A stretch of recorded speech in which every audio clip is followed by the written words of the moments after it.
ನಾವೆಲ್ಲ ಮನುಷ್ಯರು ನಾಯಿಯಿಂದ ಹಿಡಿದು ಎಲ್ಲ ವಿದೇಶಿಯ ಪ್ರಾಣಿಗಳನ್ನು ನಾವು ನಮ್ಮ ಮನೆಯಲ್ಲಿ ಸಾಕಿ ಅದನ್ನು ಪಾಲನೆ ಮಾಡಿ ಅವುಗಳ ಜೊತೆ ಒಂದು ಒಳ್ಳೆಯ ರಿಲೇಶನ್ಶಿಪ್ ಮಾಡಿಕೊಳ್ಳುವ ಪ್ರಯತ್ನ ಮಾಡುತ್ತೇವೆ.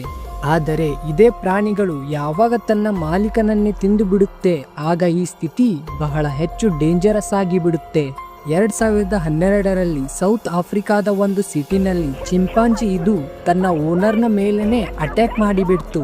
ಆ್ಯಂಡ್ ಈ ಅಟ್ಯಾಕ್ ನಾರ್ಮಲ್ ಅಟ್ಯಾಕ್ ಇದ್ದಿಲ್ಲ, ಬದಲಿಗೆ ಈ ಚಿಂಪಾಂಜಿ ತನ್ನ ಓನರ್ನ ಪೂರ್ಣ ಮುಖವನ್ನೇ ಹಾಳು ಮಾಡಿತ್ತು ಆ್ಯಂಡ್ ಅದರ ಜೊತೆಗೆ ಓನರ್ನ ಕೈಯನ್ನೇ ಕಟ್ಟು ಮಾಡಿತ್ತು. ಸೊ ಇವತ್ತು ನಿಮಗಾಗಿ ಟಾಪ್ 3 ಡೇಂಜರಸ್ ಆಗಿರುವ ಆಶ್ಚರ್ಯಗೊಳಿಸುವ ಘಟನೆಗಳ ಬಗ್ಗೆ ಹೇಳುತ್ತೇನೆ. ಯಾವ ಪ್ರಾಣಿಗಳು ತನ್ನ ಮಾಲೀಕರ ಮೇಲೇನೆ ಅಟ್ಯಾಕ್ ಮಾಡಿದ್ದಾವೆ. ಸೊ ಲೆಟ್ ಸ್ಟಾರ್ಟ್ ಮಾಡೋಣ ನಾವು ನಮ್ಮ ಇವತ್ತಿನ ಈ ವಿಡಿಯೋವನ್ನು. Number 3, pets that eat their owners right in front of everyone.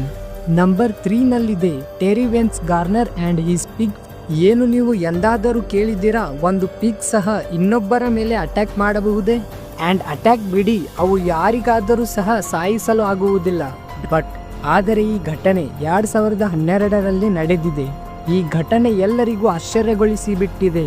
ರೇಗ್ನಲ್ಲಿರುವ ಒಬ್ಬ ರೈತ 60 ಇಯರ್ಸ್ ಓಲ್ಡ್ ಟೆರಿವೆನ್ಸ್ ಗಾರ್ನರ್ ಸಾಕಿರುವ ಹಂದಿಗಳೇ ಅವರನ್ನು ತಿಂದು ಬಿಟ್ಟಿವೆ.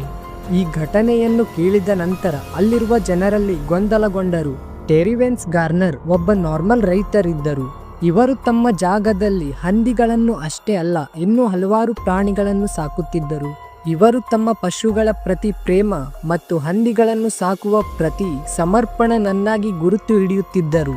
ಒಂದು ದಿನ ಇವರು ತಮ್ಮ ಹಂದಿಗಳ ಪಾಲನೆ ಮಾಡುವುದಕ್ಕಾಗಿ ಅವುಗಳ ಮಧ್ಯದಲ್ಲಿ ಪ್ರವೇಶ ಮಾಡುತ್ತಾರೆ ಆ್ಯಂಡ್ ಅದರ ನಂತರ ಇವರು ಅಲ್ಲಿಯಿಂದ ಮತ್ತೆ ಮರಳಿ ಬರಲಿಲ್ಲ.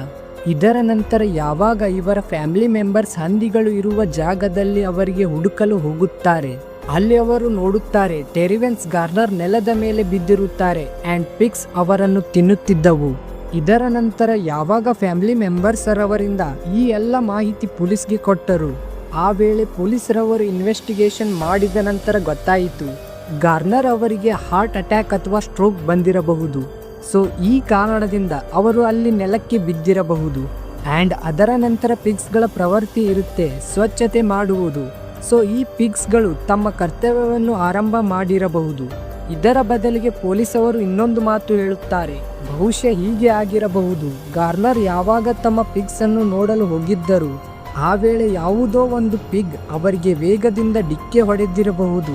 ಸೊ ಅವರಿಗೆ ಹಾರ್ಟ್ ಅಟ್ಯಾಕ್ ಬಂದಿರಬಹುದು. ಅದರ ನಂತರ ಅವರು ಯಾವಾಗ ನೆಲಕ್ಕೆ ಬಿದ್ದರು, ಪಿಗ್ಸ್ಗಳು ಅವರ ಮೇಲೆ ಅಟ್ಯಾಕ್ ಮಾಡಿರಬಹುದು. ಈ ಘಟನೆ ಇದು ತಿಳಿಸಿಕೊಡುತ್ತದೆ, ಪ್ರಾಣಿಗಳು ಎಷ್ಟೇ ವರ್ಷಗಳು ನಮ್ಮ ಜೊತೆ ಇದ್ದರೂ ಕೂಡ ನ್ಯಾಚುರಲ್ ಮೂಡ್ನಿಂದ ಯಾವ ವೇಳೆ ಕೂಡ ನಮ್ಮ ಮೇಲೆ ಅಟ್ಯಾಕ್ ಮಾಡಬಹುದು. Number 2, AJ Marik and his Bengal tiger. 2013ರಲ್ಲಿ ಇಲಿನೋಯಿಸ್ನ ಎಜೆ ಮಾರಿಕ್ ಇವರು ಕಾಡು ಪ್ರಾಣಿಗಳ ಮೇಲೆ ಬಹಳ ಹೆಚ್ಚು ಇಂಟ್ರೆಸ್ಟ್ ತೋರುವವರಿದ್ದರು. ಆದರೆ ಇವರ ಸಾವು ಕೂಡ ಅವರು ಸಾಕಿರುವ ಟೈಗರ್ನ ಕಾರಣದಿಂದಾಯಿತು. ಮಾರಿಕ್ ಅವರು ಒಂದು ಟೈಗರ್ ಅನ್ನು ತನ್ನ ಮನೆಯಲ್ಲಿ ಸಣ್ಣವರಿಂದಲೇ ಸಾಕುತ್ತಿದ್ದರು ಆ್ಯಂಡ್ ಟೈಗರ್ ಇರುವುದಕ್ಕಾಗಿ ಮನೆಯ ಹಿಂದುಗಡೆನೆ ಒಂದು ಸ್ಪೆಷಲ್ ಜಾಗ ಮಾಡಿಕೊಟ್ಟಿದ್ದರು ಟೈಗರ್ಗಾಗಿ. ಇಲ್ಲಿ ಈ ಬಂಗಾಲ್ ಟೈಗರ್ ಆರಾಮವಾಗಿ ಇರುತ್ತಿತ್ತು. ಘಟನೆಯ ದಿನ ಮಾರಿಕ್ ಯಾವಾಗ ಅದಕ್ಕೆ ಅದರ ಪಿಂಜರದಲ್ಲಿ ಊಟ ಕೊಡಲು ಹೋಗುತ್ತಾರೆ, ಆ ವೇಳೆಯೇ ಈ 230 kgಗಿಂತ ಹೆಚ್ಚು ಭಾರ ಇರುವ ಈ ಬಂಗಾಲ್ ಟೈಗರ್ ಅಟ್ಯಾಕ್ ಮಾಡಿಬಿಡುತ್ತೆ. ಆ್ಯಂಡ್ ಟೈಗರ್ ತನ್ನ ಹೆಚ್ಚಾಗಿರುವ ತೂಕ ಮತ್ತು ಚೂಪಾಗಿರುವ ಉಗುರಿನಿಂದ ಮುಖದ ಮೇಲೆ ಅಟ್ಯಾಕ್ ಮಾಡಿಬಿಡುತ್ತೆ. ಟೈಗರ್ನ ಒಂದೇ ಅಟ್ಯಾಕ್ನಿಂದಾನೇ ಮಾರಿಕ್ನ ಸಾವು ಆಗಿಬಿಡುತ್ತೆ. ಸೊ ಫ್ರೆಂಡ್ಸ್, ನೀವು ನಿಮ್ಮ ಮನೆಯಲ್ಲಿ ಯಾವುದಾದರೂ ಪೆಟ್ ಸಾಕಿದ್ದರೆ, ಆ ಪೆಟ್ ನಿಮ್ಮ ಮೇಲೆ ಅಟ್ಯಾಕ್ ಮಾಡಿದ್ದರೆ, ಆ ಅಟ್ಯಾಕ್ನಲ್ಲಿ ನಿಮ್ಮ ಜೊತೆ ಏನಾಗಿದೆ ಎಂದು ಅದರ ಬಗ್ಗೆ ನನಗೆ ಕೆಳಗಡೆ ಕಮೆಂಟ್ನಲ್ಲಿ ಖಂಡಿತವಾಗಿಯೂ ಹೇಳಿ. ಇದೇ ರೀತಿಯಾದ ಅಮೇಜಿಂಗ್ ಮಾಹಿತಿಯನ್ನು ತಿಳಿಯಲು ಸಬ್ಸ್ಕ್ರೈಬ್ ಮಾಡಿ, ಬೆಲ್ ಐಕಾನ್ ಪ್ರೆಸ್ ಮಾಡಿ.